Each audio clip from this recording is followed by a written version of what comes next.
Okay, here we are again. I hope everybody enjoyed the snow, got enough shoveling in, and now you're going to need some treatment. So we're going to discuss some basic treatments you can do at home. My name is Dr. Heather Moore, owner of Total Performance Physical Therapy. Tonight we're going over, should you use heat or ice? We get asked this question all the time, and there's a lot of literature out there that says one thing or another, and ice can be bad, heat can be bad. First, let me just say nothing can be really bad. It doesn't penetrate the tissues deep enough to have a horrible effect. Now, if you ice your ankle for an hour straight with the ice directly on your skin, you're probably going to get frostbite, you're probably going to get some sort of skin irritation, maybe even a burn. Same thing with a hot pack. If you put on a hot pack that plugs into the wall on your skin for an hour, you're probably going to get a skin burn. Don't do that, all right? Otherwise, I just want to say there's not a wrong choice here. Are there better choices? Absolutely. But don't fret. People come in all the time and say, I don't know if I did it right. I don't know if I did it, you're not going to mess anything up if you put the wrong one on or if you don't put the right one on. All right, there's just one that's preferred over the other, but heat and ice are not the make or break modalities. They're not going to, be detrimental if they are put on incorrectly or not. I don't want to even say incorrectly, but if you should use one and not the other.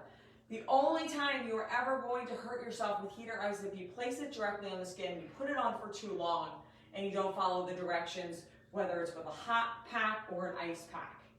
Okay, so if you're thinking of the tissue benefits, if you're thinking of the swelling benefits, if those are things that we have better choices, but we don't have wrong choices. All right, so when do you use heat? When do you use ice? So I honestly say go with your gut on this one. And I know that's really weird and not at all medical, but you know what to do. So when people wake up and they're stiff in the morning, go run it under a hot shower. You know when you're stiff, when you're sore, when you're achy.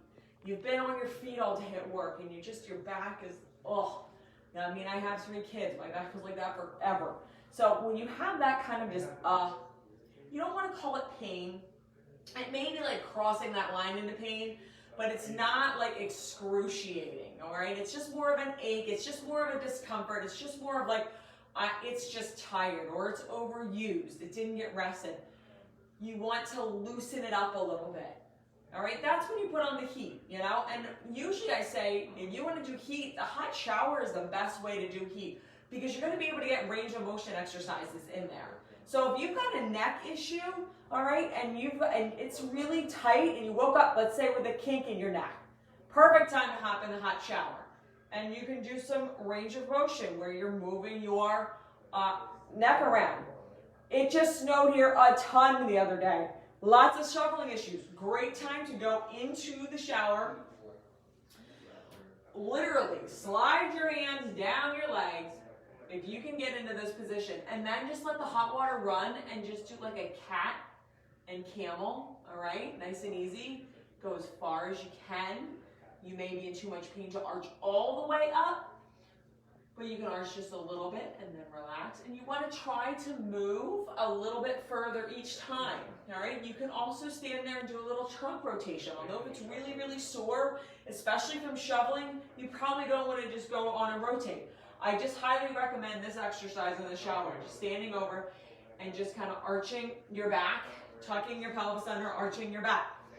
Anything you can do to help loosen up. Let's say you wake up with a shoulder pain, something aches in your shoulder. Again, get that hot shower on it, roll it around, move it.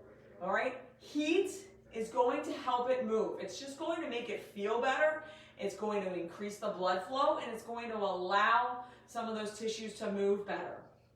I always recommend getting if you're going to stretch and you want to do a nice stretch in a hot shower, perfect time to do it. All right, and that's the perfect way to heat because you're not going to stand there for an hour and burn yourself, okay? Your body's going to allow you to get out before that happens. The trouble with hot packs, especially ones that plug into the wall and keep that heat continuous, is people fall asleep and they tend to get burned with them. If you're going to use a hot pack, I recommend one that you actually heat up, whether it be in some water or a microwave. That way, if you happen to fall asleep, it's going to get cool. I don't care if you're doing heat or ice, don't put it directly on your skin.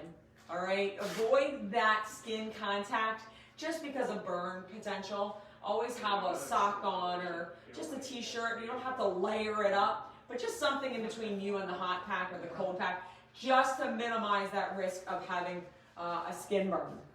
Let's talk about ice. Ice is generally used for when you injured yourself. You tripped and fell. You twisted your ankle. You fell down the steps. And now all of a sudden you've got a really big pain. You know exactly where it came from. You had an accident. And it hurts a lot. You want to kind of minimize the swelling. So you're going to put some ice on there.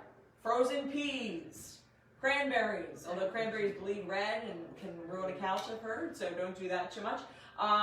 Corn is another good one.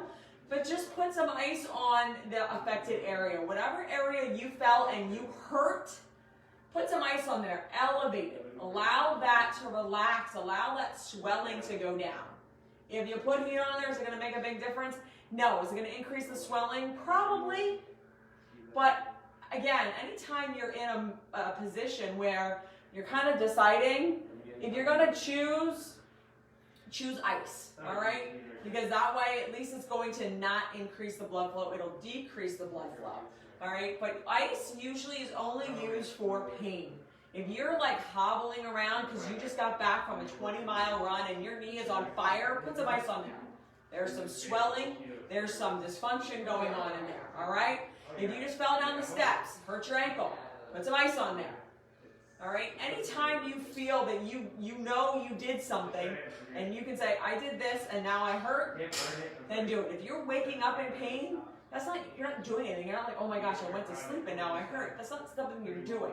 But if you have an accident, a fall, an actual injury where you actually know how you injured it, put ice on it. It's going to help that swelling. It's just going to help decrease that pain.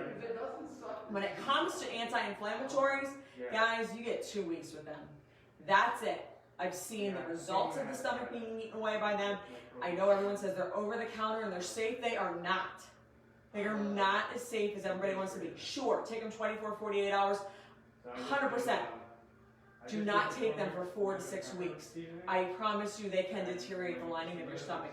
You can get very sick from an over-the-counter medication. So when you are dealing with that and deciding whether you take anti-inflammatories, I'm not a big medicine person, so I don't really take them at all. But honestly, I see so many people come in here, and I've seen people, so many people come in here who've had their linings of their stomach eaten away because they took the over-the-counter stuff for so long.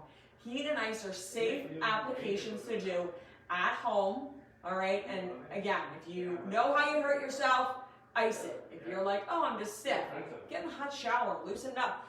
Moving while you're heating is one of the best things you can do to help your injured area.